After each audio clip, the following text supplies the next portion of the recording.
Hey, it's James from Marketing for Restaurants, and welcome to episode 33 of Secret Sauce, the Restaurant Marketing Podcast, Restaurant Trends for 2017.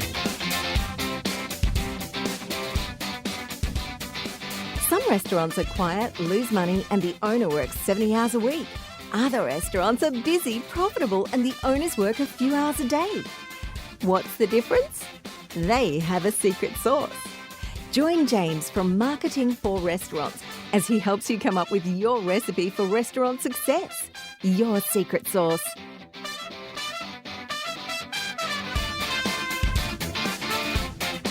Welcome back, everyone, and Happy New Year. It's New Year's Eve as I sit here in the Marketing for Restaurants headquarters, and it's a glorious sunny day here in Melbourne, which is a lot better than it was 2 days ago where we had flash flooding, which was very interesting for us because we ended up with about 150 square metre indoor lake, which was not exactly what we planned for. So that was quite interesting. And I know that, so we're based in Melbourne in Australia, and I know that there was quite a few restaurants too who had issues with service that night because of the fact that there was just rain everywhere. It bucketed down. So anyway, onwards and upwards. How did everyone go with episode 32, the 5 levers for restaurant profitability and 5 ways that you can change them? Got a lot of really good feedback on that podcast. These are simple levers, and I think that that's the most important thing with that. They're simple levers, which means that they're really simple for you to be able to utilize them, sometimes without any budget at all. And, you know, they're the most important levers, the ones that you can pull without actually having to spend any money.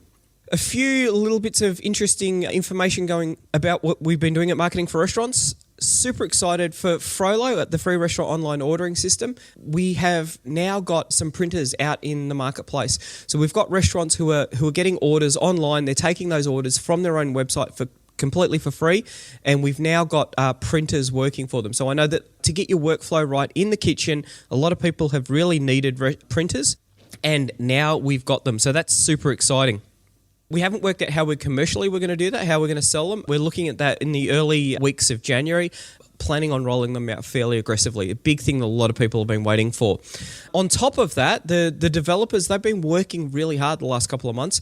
Integration with some POS systems. This is another thing that a lot of people have been really keen on. So L&H, StarTech and InPOS, they're the first 3 that we're working on.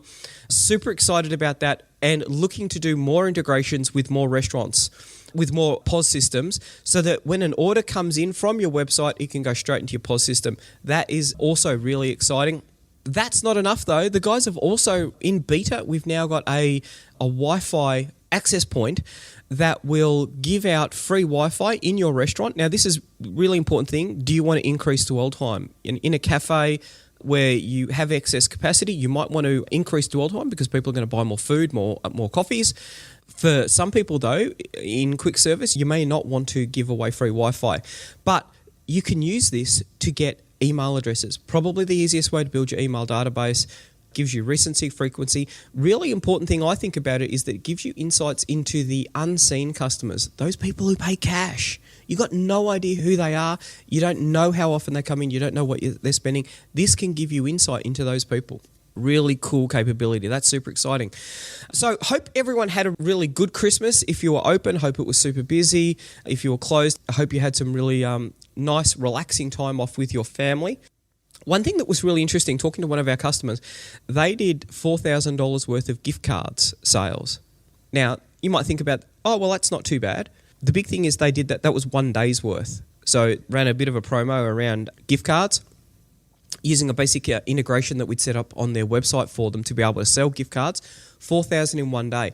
So we're going to do a podcast on gift card marketing because I think that there's a huge amount of value to be had there.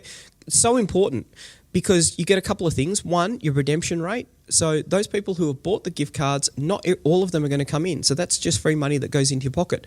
2, they're prepaying, which is great for your cash flow. 3, email database. Each one of those people, when they get their gift card, you're going to have to get their email address. It's building your email database of people who want to dine in your restaurant. That's perfect for remarketing. So super exciting there. Now, on to the trends for 2017. What we've been doing is So throughout the year, we've been taking note of all of the things that we've been seeing with our customers. A lot of our customers will talk to us and say, what do you think of this idea? What do you think of that idea? We're thinking of doing this because of this. We're having problems with that. We're going to try this.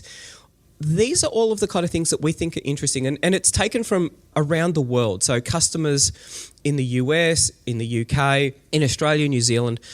We're seeing a few big meta trends that are driving some big trends in the restaurant industry. And so what we thought we'd do is we've written a blog article, and we're just going to put all of that into a podcast so that all of our podcast listeners can listen and get a really good understanding of what the trends are going to be. Because I'm a really big believer that if you can spot a trend early, then it gives you the ability to sort of plan for that trend, be an early adopter, and really get the most benefit out of it. And the scary thing with some of these trends is that they are going to fundamentally change the profit dynamics for a lot of restaurants. When we talk about these trends, some of these things are already happening. We just think that they're going to be more amplified in 2017.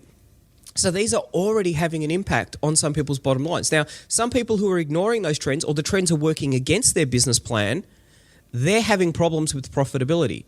Some people who are riding these trends, they're doing really, really well out of it. And that's the kind of thing that you want to be thinking about, is how are these trends going to impact my business? Because understanding those trends, this is the thing where you can increase your revenue, increase your profitability, increase productivity, and all of those go to the end goal, which I think for most of our customers is to be able to run a really profitable business where you're not actually killing yourself working 80 hours a week. You can actually work a really civilized 40 hours a week or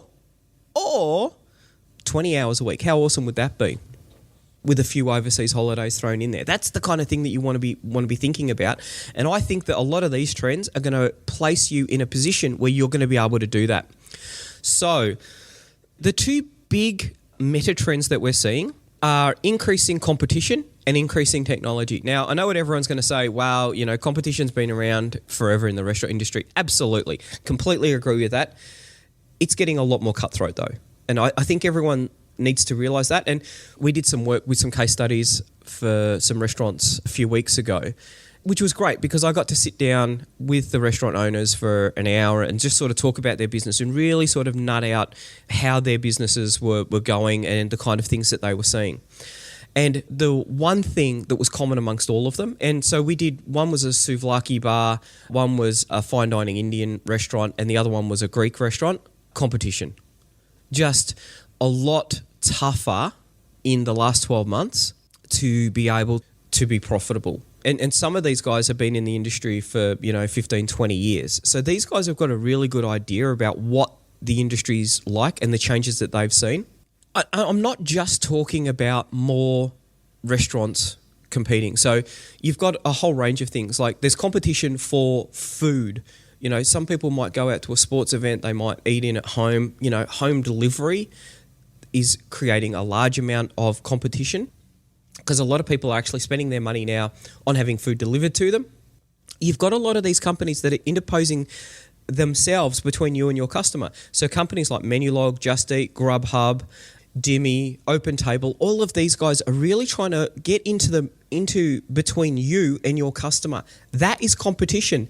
These guys are building their marketing databases. They're competing against you because you want people to eat in your restaurant. They want people to eat in a restaurant or to get food delivered from a restaurant.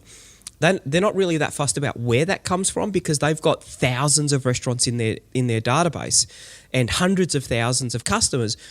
It's about building that database for them. It's about building that big data opportunity. They're not overly concerned about you guys. And I think that this is one of the things, this is part of the competition that we're seeing is that people are letting go of the relationship with their customer. We're going to talk a little bit more about that. Technology. Wow. There is so much technology that's coming out. And so this is one of the meta trends. And the technology, we're going to talk about technology in so many different of these 7 trends as we talk about them because it's the technology that's the game changer. It's the technology that's feeding into some of the competition opportunities / threats that you're seeing, but it's also flowing into a lot of these other trends. And I think that it's a hugely exciting opportunity for most restaurants because there's so many things that you're able to do that you weren't able to do even 5 years ago, even 1 year ago. So let's crack on. The first one, we've already talked about it, restaurant home delivery. Wow, how much has changed in home delivery in literally the last 12 months. It's one of the things that we talk about at Marketing for Restaurants is how exciting it is, because at the start of the week, we'll say, right, this is what our plan is. And then it gets completely upended, 4 hours into the week, because something and the most recent thing that happened was in Australia, Delivery Hero exited the Australian market. Now, this is something that we foresaw. It had been on the cards for quite a long time. So Delivery Hero is the main brand. They've left Foodora, but we don't really see Foodora as being a significant player in that market space. Everyone that we're talking to is saying that UrberEats is just carving it up. Deliveroo, we think, is doing a little bit better, but Foodora, we're struggling to find restaurants who are getting good volumes out of Foodora. Everyone's using UrberEats. Now, just in the home delivery space, there's so much going on. So in Australia, you've only got Just Eat, so through their Menulog brand, which also owns Eat Now. You've only got one player. What we sort of call the version 1 type businesses. So, your Grubhubs, your Eat24s, your Delivery Heroes, Just Eat. They're the guys who take an order and send the order through to you. Now, and we think that this business model is pretty old hat. They're not giving you the email address.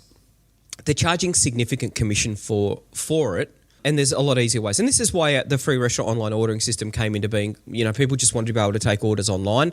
They needed to be able to build their database. That's super critical. All of the version 1 guys, they're sort of they're sorting themselves out. So Just Eat bought Hungry House and Skip the Dishes. Delivery Hero bought Food Panda. So what you're seeing is literally just one of them in each market now. Now, because there's only one, that's going to allow them to increase the commission that they charge. And we think that that's going to be one of the factors that's going to occur next year, will be an increase in the commissions that these guys are charging. And if you look in Australia, Just Eat paid $865 million for Menulog. It was a price to earnings ratio of, something crazy like 271 to 1. That's insane, particularly when you think that those guys had pretty much most of the market. I'm not sure that they've added a significant, they haven't doubled the number of restaurants that they've got on their books. So for them to be able to get that, and normally like a PE ratio, you're normally looking at about 10 to 1. So they need to increase their profit massively. And so commission is one of the big things that they can do that. Now, but this is only the start of the story. So then you've got UrberEats, and I've spoken to restaurant owners that we had breakfast out at a restaurant a couple of days ago. It was pretty quiet, and we were saying, you guys have done a lot of work here. How's it all going? And the guy goes, it's going really well. Yesterday we did 85 orders through UrberEats. This is the kind of divergence now these guys have spent a fortune on fit out. We think that there's going to be a rise in the delivery only restaurant. No fit out. You'll be in a commercial area where the lease is going to be a lot cheaper, and you can just focus on commercial delivery. So no front of house staff. You're going to be able to cut your costs significantly and produce a really, really awesome food offering. So, and they were an American barbecue place. We liked the food. It was awesome food, just really quiet. And they sort of said that they hadn't really sorted out their marketing for the actual restaurant, but UrberEats was crushing it. And these guys said UrberEats, they got 85 orders. They didn't get anything from Foodora, which I find really interesting. And that's a relatively common theme across what we're seeing. I'd love to hear from some restaurants, just sort of what the breakdown is for the delivery systems that they're using.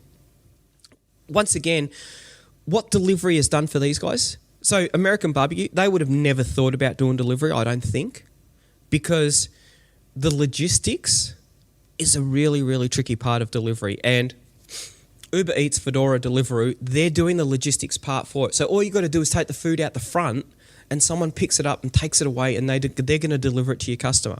Now, of course, it's steep margin that they're taking, and you're not getting the email address. So there's a few things that you need to think about in your business plan, in your marketing plan. But regardless to what you think about it, it's changing the dynamic of the dining market. How many of these people are ordering in when they would have gone out? Really interesting question.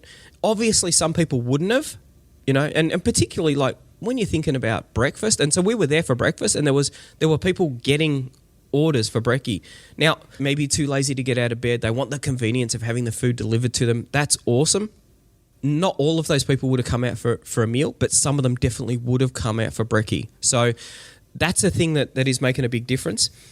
The thing that even more so, and this is the thing that makes, delivery such an exciting space, you've got self-driving cars and you've got drones.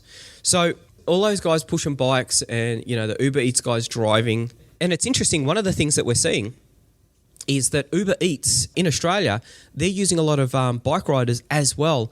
They're not branded, they're in a black box, which I'm not sure why they're trying to avoid that branding opportunity, because you see the Deliveroo guys and a few of the Fedora guys around, not seeing the UrberEats guys, but which is an interesting aside. Drones. So a company called Flirty, they've done commercial deliveries for 7-Eleven in the US and Domino's in New Zealand. So they've actually delivered pizza, which I think is really cool. Domino's is really carving it up in that space. And self-driving cars are going to make a massive difference to this as well. Now, self-driving cars, and you're thinking, wow, this is going to be a long way off. Is it? Is it really?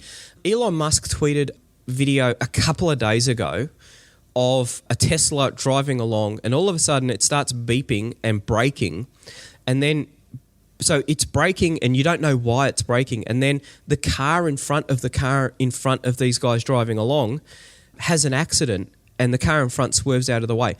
This Tesla is braking before you can even see that there's a problem. So obviously their radar has picked up that there's an issue and has started reacting. Elon tweeted a while ago, anything that stands in the way of self-driving cars is killing people. It's these kind of things that are really going to drive that dominant narrative. And governments are looking for ways that they can save budgets all over the place. Healthcare and building roads, these are two massive areas where self-driving cars are going to make a huge difference. So I expect to see so much happening in 2017. Now, a lot of people are like, well, we don't really think that that's going to happen. You only have to look at what happened in 2016 with both drones and self-driving cars to see that this is going to be a big thing. And I think the early adopters are going to make a huge advantage because it's going to democratize delivery. It's going to do what things like UrberEats are doing now. Potentially, it's going to allow restaurants to do that themselves. So save on that margin. It's going to be a big, big change. And I think that that's super exciting to see how that pans out. Now, marketing. A few of the local restaurants and a few of the restaurants in Melbourne that we really like closed down this year. And we went to some of the restaurants that have been, institutional local restaurants. Those restaurants that everyone in a local area has been to, and they've been going there for like 20 years. And some of them are in pretty bad states of repair. You can just tell they've got that stink about them of a restaurant that has probably outlived its life. And this is because marketing is becoming such a critical component. So many restaurants these days, we still come up against restaurants who don't have a website, or they've got a website that's 5 or 10 years old and they just look completely haggis. They do absolutely nothing to drive any customers to the restaurant. And so often we are seeing restaurants where everyone's going, oh, you got to go to this restaurant, it's amazing. And you go there and you think, wow, that was really expensive. The food was adequate at best and the service was pretty ordinary. Why are people raving about these places? And the answer is marketing. Some of the things that we have seen this year. So we were able to fill a restaurant in Perth on a Sunday morning for, I think it was $8.38, and everyone was ordering pancakes, which was their highest margin item. Now, that was $8.38 spent on Facebook. A really simple campaign. We're going to be seeing more and more people doing these kind of things because less than 8% of small restaurants are posting every week on Facebook and only 2% are running Facebook ads. That is just madness. You have to think, I know why it's happening. You've got a lot of restaurant owners who are getting on in years. They don't understand Facebook. But the yellow pages is dead. No one is doing that. You've got to go with the way that restaurants are being marketed today. And that is changing, and it's changing at a really, really rapid clip. One of the things that I find really interesting now is that there are people who are using their menu as a part of their marketing campaign, and you're seeing people who are using their marketing as a part of their menu. So people are starting to think of, so in the past you go, wow, we've got this item on the menu that's really exciting. let's put that up on Instagram. What we're seeing now is like, let's do some Instagram. What would be really exciting to put up there?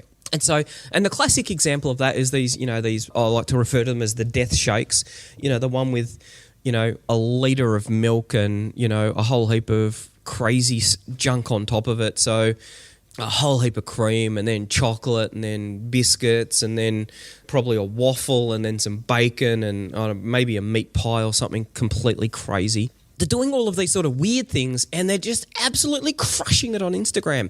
Now, these are Instagram-led menu items. And whether you like that or not, and I personally think that it's a little bit crazy, they're very one-offish, I find. But that is a trend and it is drawing people in. We went to one 3 or 4 months ago, 4 o'clock on a Sunday afternoon, and it was a 30-minute wait to get in to a place that served pretty much milkshakes. It was a bakery, but that bakery had transformed to do milkshakes. Okay? Quite faddish, but you have to understand that this is what you're competing against. And it's just really sad when you talk to people and they say, I've been running an Indian restaurant for 20 years and it's getting really tough and we don't know what we're going to do. And it's like, well, you need to innovate. I think we're seeing the end of that cuisine-led restaurant. The place that is just your generic Indian restaurant, you need to have something a little bit more. And we're going to talk a little bit more about this, a couple of the other trends. Now, next, bigger data for small restaurants. So big data, they talk about, large volumes of data coming in very quickly and all different types of data and then sort of trying to analyze it and work out, interesting trends or information or, things that you can do marketing around. Now, by definition, a small restaurant's never, ever going to have big data. But there's a couple of things that people are doing that is giving them access to big data trends, and it's making a really big difference in their business. There's a couple of things. Comparative analytics. So, for all of our customers using Forbes or Frollo or with a website for us, we send them a report every week to say, you compare, you're in the top 10% or you're below average for these metrics. Now, we're taking their data set and we're comparing them to a much, much, much greater data set, a big data set, which allows them to think, oh, wow, we're doing really well in this place, or, oh, my God, we're awful in this space. What can we then do to improve on that? And that gives them so much more insight into where they should be doing their marketing. Another thing that we're seeing is that they're using Facebook's algorithm. So Facebook is probably the biggest database that you'll ever be able to work with unless you're working at the NSA or somewhere super secret like that. It's a hugely powerful database and you get access to it for literally pennies, very, very small budgets. We're seeing people who are designing their budget based on Facebook. What would you think of this item? Would you prefer to see this or this? And they're running ads to it. And then they're looking at how expensive those ads are to run. And that's giving them insight as to what is going to work better for them as a menu item, as an item that they can market. That is a really good use of big data to be able to drive better innovations in your menu. We're going to see a lot more of that as a lot more restaurants, and we're going to be talking a lot more about it over the next year because we think that it's a really, really powerful way than rather than just putting something up on the specials board and saying, hope you like this, you can be a lot more strategic in the way that you position your specials and a lot more strategic in the way that you rotate items through the menu by using the big data that is out there. Automation. Now, so we've got the rise of the restaurant robot. Now, I've predicated this on, and we talk a little bit about, Sushi Train. So Sushi Train is one of those businesses where there's a whole heap of Japanese food that comes around and there's a little train pulling it. It decreases front of house staff. They can focus on producing really good food at a price point that makes sense for them. So they've been successful. They've been around for 20 years. Okay, so that's an example of automation. Now, the other thing that I find really interesting about this is that when you talk to restaurant owners, they go, I don't really think that automation is going to be a happening thing. And it's like, well, so let's go through the deliveries that you get in. And they'll have a lot of food that's been pre-prepared. And it's like, so do you not think that you've got automation in your restaurant? You've just outsourced it to someone who can get that economies of scale. So a lot of those producers that, if you're buying pre-prepared food, they've already got automation. They're not sitting there individually cutting this stuff up and then cooking it. They have automated lines to produce this product. What you've done is you've outsourced that automation. The trend that we're going to see, though, I think, is that now as the price of that automation is coming down, it's going to come into the restaurant. There's a lot of interesting things. So there's Pour Steady that are doing coffee, and I think that coffee's kind of a no-brainer. Royal Caribbean have got a really, really interesting robot bartender system. And the interesting thing about these systems is that you can just say, I want a gin and tonic, and it'll create a gin and tonic for you. Or you can say, you can create your own cocktail just straight off the top of your head. You can go through and make that recipe, and it'll make it for you. You're creating, it looks kind of funky, the robot bartender. You'll be able to do that. And I think that that's really interesting. There's also a company called Momentum Machines. Now, they've been talking a while about burger making technologies, being able to flip burgers. They were meant to appear in 2016. They haven't seen them yet. Not too sure how far off they are. But the interesting thing about that is that you can design your burger and it will get cooked on the fly.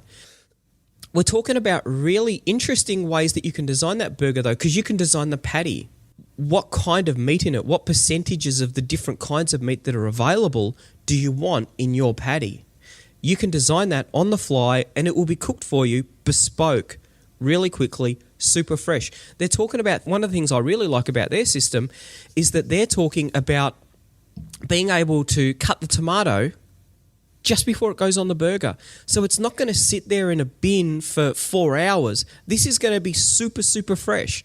This is going to be one of the things. And so when we look at automation, some of the automation is going to be in the kitchen that no one's ever going to see. Because of the aesthetic of this, some of it is going to be bought out and it'll actually be a part of the experience for your customers. Kind of like the way that Krispy Kreme does it with their donuts. A really, really interesting space. You've also got the Molly robotic kitchen. Now, they're still a little way off. One of the things that they did there was really, really interesting was that they got someone from one of the MasterChef shows, and he cooked a recipe for I think it was a seafood bisque from memory. He had a whole heap of sensors on his body, and what they've got is 2 robotic arms, and these robotic arms can mimic those actions. So you've got this robot that is recreating a MasterChef environment. And the aesthetic there is quite amazing. That's the kind of thing that you could potentially see. That's probably a little bit further off, but definitely we're going to be seeing more automation. And this is being brought around by increasing wage costs. There's no two ways about it. Wage costs are going up. This is a really interesting way that some people are going to be dealing with it. Now, consolidation. So in Australia, you've got Urban Purveyor Group bought Rockpool Group to create the Rockpool Dining Group. 47 venues, 15 brands, revenue of $350 million and over 3,000 employees. That's really quite massive. I think that we're going to see more consolidation. Because of the fact that competition is getting tighter, it's going to be harder to run a single location restaurant, I think. You're going to have to be really, really, really switched on to things like your marketing, your cost controls, your wage bill, all of those sort of things. And it's hard to get the economies of scale around the management capability that you need to be able to do that. So I think the big groups are going to get bigger. The interesting thing about Urban Purveyor is that, as I said, they've got 15 brands. So they've got a lot of restaurants there that are, 1 or 2 or 3 locations. The question that I've got, though, is how do you go from 1 to 2? Because if you don't have the profitability in one restaurant, then obviously the thing that you could do is to open a second restaurant. And then you start to get some interesting economies of scale. You'll be able to negotiate better prices from your suppliers because you're buying more. You'll be able to start getting in those kind of skills. So Urban Purveyor Group, they'll have a whole HR department. They've got 3,000 employees. So they'll have a HR department, which means that their hiring processes will be rock solid. Their firing process will be rock solid. That's the benefit of going from 1 to 2. There's a couple of things that you need to be able to do that, though. You need to be able to build a strong culture. You need to have some really strong systems in place, and you need to have some great people. And the really interesting thing from if you're running a single location is that there's a whole heap of technologies, tools that are out there now. And the thing that's amazing about this is that some of these tools are free. So you've got things like Confluence, Slack, Zoom, IP cameras. all of these tools enable you to be able to put things like your policies and procedures in place, to communicate across locations, to communicate across a team environment where it's difficult to get everyone together for a single meeting. You can use tools to be able to create one great company culture, to be able to build that sense of purpose in your team. One of our customers in Perth, he said to us once, you know, I run 3 restaurants and I've been doing it for 15 years. The thing that I find really annoying though is that I've got 1 great restaurant and 2 really average ones. The funny thing is it's always the restaurant that I'm in that's doing really well. And that was because of the fact that he didn't have systems in place. He didn't have a culture across the whole group that meant that he didn't need to be there. And so I think that we see people who are working 60 hours a week and then they take on a second restaurant. To me, that's madness. What you need to do is you need to be able to get to the point where you're working 20 hours a week and then you can open a second restaurant because you've then got the time to be able to devote to it. And the interesting thing is I think 1 to 2 is probably the hardest. 2 to 3 is a little bit easier because you've already probably got the systems in place. When you've got 3, there's probably nothing stopping you from going to 10. And we want to do a whole lot of research over the next year about really how do you go from 1 to 2. We want to help you make that step from 1 to 2 because I think that that's got to be the hardest step. And that's the thing that's going to be so exciting from a profitability point of view for you as you do that. And I think as you get bigger, you've got access to more of the resources that you need to be able to grow your business. Now, specialization. We talked about the end of the cuisine niche. So, you know, your normal Thai restaurant. In the old days, you used to be able to get by with just cooking Thai food or Indian or Chinese or, you know, whatever that cuisine was. That is becoming so much harder to do now. And I think that there's a whole heap of reasons that we've been talking about. The increasing competition is making it really difficult to be able to do that, which is why we're seeing people looking towards specialization. Whether they go super niche into, say, like a burger joint, but they'll have a couple of other niches in there. So what is the vegan strategy for your restaurant? What is the produce strategy? You know, where do you get your produce from? Is it a family restaurant? And in the old days, it was okay to, you know, maybe just throw some colouring in books to the kids and say, you know, we're a family restaurant and you have a couple of high chairs. There are people who are really doubling down on that strategy. There's a play area for the kids. You know, a lot of work has been done on the menu for the kids. You know, we'll definitely see people going to delivery only. That's going to be a happening thing. My biggest fear is that at the low end, you'll see factory restaurants where they'll do 5 or 6 cuisines and they'll have 1 or 2 chefs doing that. They'll have 5 lines. So they'll do Chinese, pizza, fish and chips, burgers, Thai and Indian, all in one restaurant. They'll have 5 or 6 different brands and they'll all be done through the online ordering systems. And it'll be in a factory location. So their rent's going to be a lot cheaper. Their wage cost is going to be a lot cheaper. Their food's going to be cheaper. It probably won't be great food. They're probably going to cut on down on those food costs, but they're going to be selling convenience. But that will be their really big specialty. So they won't do dine-in. This is one of the big things that we think will happen.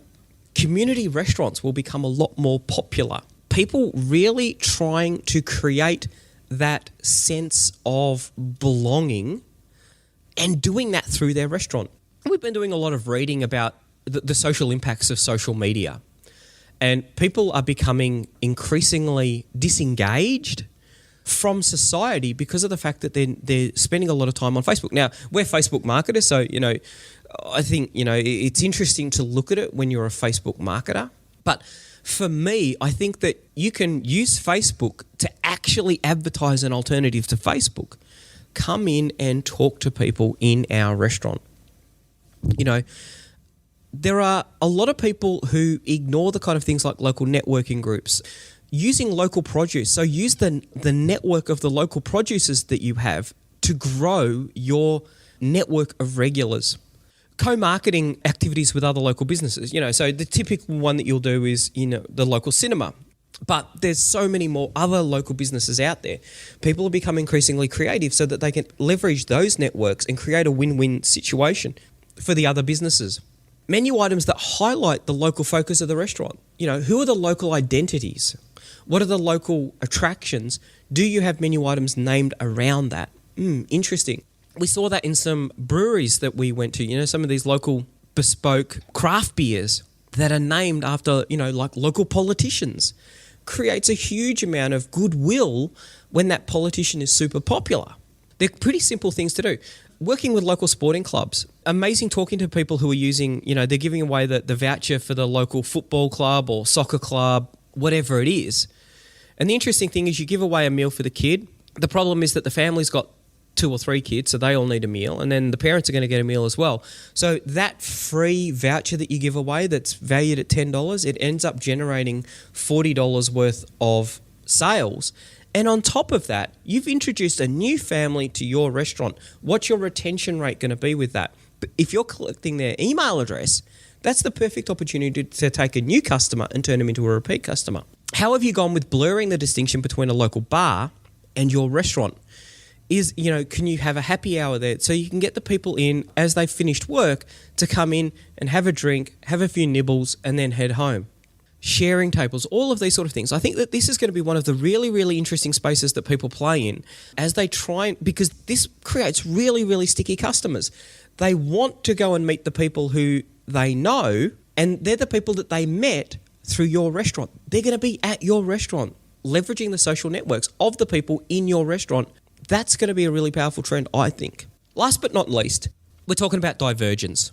Okay, if you are your generic Indian restaurant, this is one of my problems. Our thing, and if you've listened to the podcast before, you'll know that Friday night we'll often have takeaway. It's either Chinese or Indian. We've only got one Chinese restaurant, and their food's awesome. Really like their Peking duck. I love Indian food.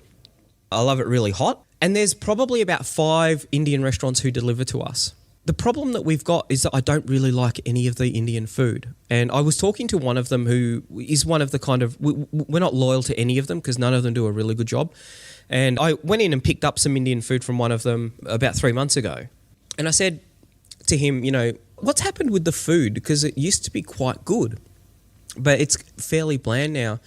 And he looked at me with this sad look on his face and he said, well, we've had to change the way that we cook here. We've changed the spices that we use and we've changed the meat that we get because we're losing too much money in the commissions for delivery. Now, they have got a very poor website. There's nothing on the menu that really, it's just Indian, Now, there's nothing wrong with that, but there's nothing that would make me go and say, wow, this is completely awesome. So it's not super amazing food. There's nothing super amazing on the menu. And they aren't doing any of their own marketing. They don't have an email database. They don't do any Facebook. They don't do anything like that. There's nothing there that would drive me to use them as a loyal customer. Now, the problem for them is that converts them from being in command of their own business to being price takers. So whether they're using Groupon, and, I think we may have seen the end of Groupon. I'm not too sure what you're seeing, but we're seeing much less Groupon activity on the websites that we could look after. And I think, the Groupon thing has kind of sort of fallen by the wayside. But what we're seeing a lot more of is the online ordering companies running these specials, which you don't have to partake in, but if you don't partake in it, then they'll send out an email, and I've seen these emails saying, we're running a special in your area. You have to offer 35% off for the whole week to all of your customers. Now, you can do that, and then you're losing a straight 35%, and then you pay commission on top of that, which I think just thinks absolutely madness. You don't get the customer's email address, or you can not do that. But how many orders are you going to get when everyone else is offering 35% off? And they drive that. So they market to everyone in that area to say, well, you can get 35% off your meal. So these guys are really working hard at cutting their costs so that they can be a little bit cheaper, because when you're in one of these ordering platforms, then cost is one of the big differentiator. They don't do anything to get the message out about what makes your food unique. It's really just, these are the menu items, these are the cuisines, and these are the costs, and these are the offers that they're doing. So they need to be as cheap as possible to be competitive. And this is why we're getting that divergence. Compare and contrast to, a lot of the people who are out there charging really good prices for their food because of the fact that they've actually in control of their own business plan. And whether it's the marketing that they're doing or the way that they're structuring their menu, there's something a little bit different about them. They've put that little bit of extra effort into it to not just be a cuisine type restaurant. So I think that that's going to be the really big one. I don't think that there's anyone going to be left in 12 months. It's going to be really, really hard to be just that normal Indian restaurant. You will have been forced down the price curve. And look, I'm not saying that there's anything wrong with that. I'm just saying that, you want to be going there knowing full well about how you're going to need to do things. It's going to be volume. It's going to be discounts from suppliers. It's going to be the way that you market through these intermediary platforms. They're the kind of things that you need to focus on. Now, and there's probably good money to be had there. It's going to be really tough though, I think, because a lot of people, the issue is that it's the default setting for a lot of people, and they're led down that path without actually knowing that they need to be super low cost. And then they realise, well, we can't make these numbers work because you're competing against people who have done all of the hard work to make those numbers work. They can sell 10, 15, 20% cheaper than you. They can run their business on those margins. Can you?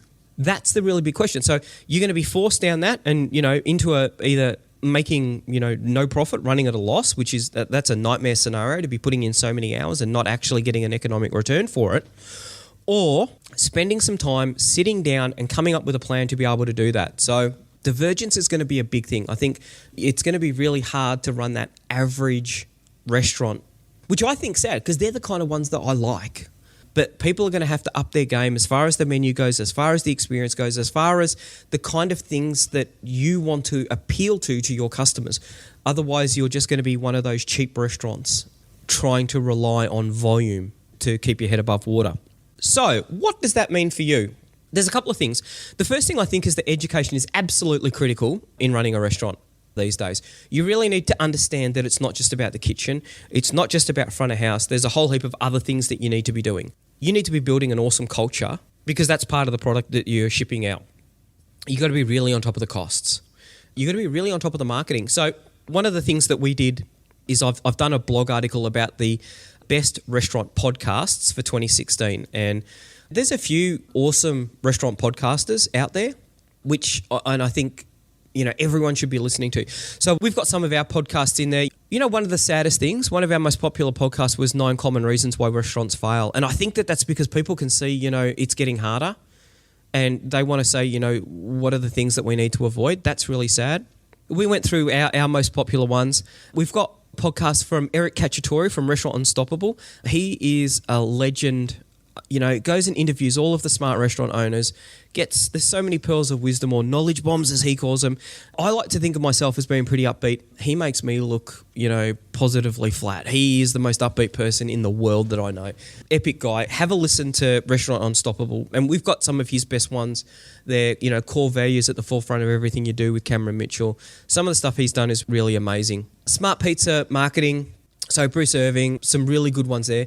Now, yes, you might not run a pizza restaurant, but hey, a lot of the stuff's transferable. And he does some really smart stuff, quite technical marketing type stuff. Really, really clever guy.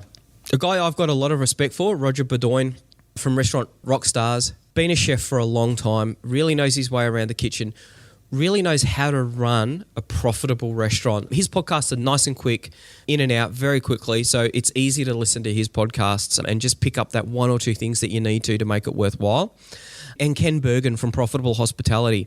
He's got heaps of podcasts out there.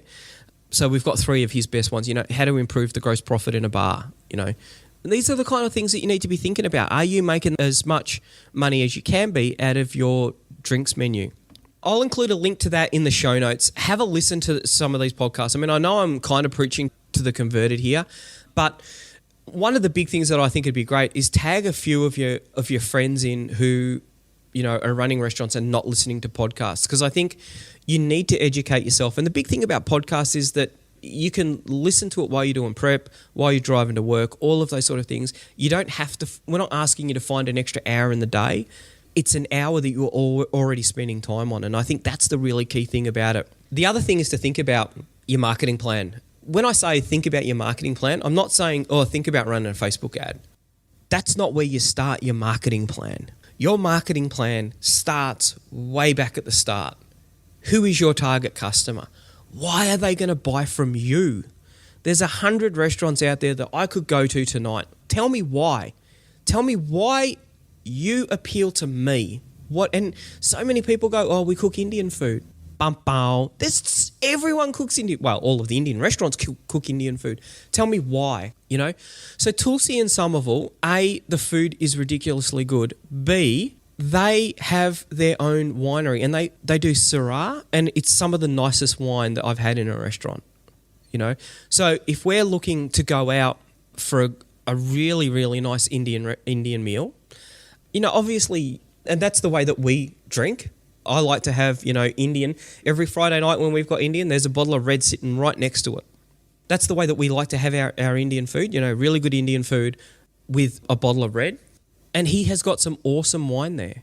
He can clearly tell you why people go and eat in his restaurant. And it's not we cook Indian food. He has gone that one step further. That's your marketing plan. And he's quite successful. He doesn't do that much marketing. If you've got a great marketing plan, you don't need to do as much marketing, because it's a lot easier to get a new customer to become a regular customer. It's easier to get that new customer in the first place because people go, oh, that resonates with me. Oh, that restaurant's targeting me. I like that stuff. So have a really big think about it. Then start looking at the free tools that you can be using. Confluence. And we'll probably go through a tools podcast, I think. I think that it's probably time that we did that. What is Confluence? Why is it epic? How do you use Slack? With some of our customers, I'm in their Slack teams and they'll just hit me up, James, how do we do this? Now, and some of these guys aren't even in Australia. They're putting a question out there and it'll involve 3 or 4 people in their team, and they just hit us up on Slack and go, so we're having these communications. This is how you can get people across multiple locations, or even just people in your location who you're never going to get to see on the same shift. This is how you create communication with them. Obviously, the free online restaurant booking system, the free restaurant online ordering system, they're going gangbusters because of the need for people to be able to build their databases. Over the next 12 months, we're going to be building out the free restaurant CRM system. That's going to be super cool because already the feedback that we've got, people, not all of our customers read our emails, but they go, oh, what's this new thing? It's like we sent an email about it. Oh, I missed that. What is it? And they're amazed to be able to see, because we're starting to really help them visualize who their customers are, who are the important customers, and how can they get those customers coming back on a more frequent basis. That's super exciting. So hopefully you got something out of that. This is what we're seeing to be already starting to filter through. We think that they're going to be amplified in 2017 and beyond. They're the kind of things that you really need to be starting to think about. So have a think about them, have a listen. Let us know, have we missed the boat on this? Are there things that we've missed? What is it that's important for you? Because I'm trying to do this for a global audience. So obviously there's going to be some differences between some of the areas, UK, US, Canada. Some of these things are going to be a little bit different. Keen to hear from you. What is it that you're seeing? What are the problems that you're seeing? And how can we help? So Happy New Year. Let's hope that 2017 is a much more exciting year than 2016 was. So more profit, more importantly, the thing that we're driving for all of our customers, that we're hoping to be able to provide, is to enable you to be able to cut back the hours that you work. Too many people work too long in the restaurant industry, and that's the big thing. That's our big New Year's resolution, is to really double down on the work that we're doing to enable you to be able to spend more time, take a holiday maybe. How many people have taken a holiday? Nowhere near enough. Spend some time with your family. You probably do have a family. They just never get to see you. They're the things that we want to focus on. So that's it. Have an awesome day. You've already had the New Year's. I hope it was an awesome New Year's Eve for you. We'll talk to you soon. Bye. Want more customers for your restaurant, cafe or takeout? Every month, our marketing tools and information are used by thousands of restaurant owners just like you to help them find more customers and turn them into repeat customers. All of our tools and information is designed specifically for restaurant owners. We know you don't have a lot of time to spend marketing or learning complicated procedures, so our tools are quick and easy to use. If you're looking to increase your revenue and profits or want to work less hours, check out marketingforrestaurants.com.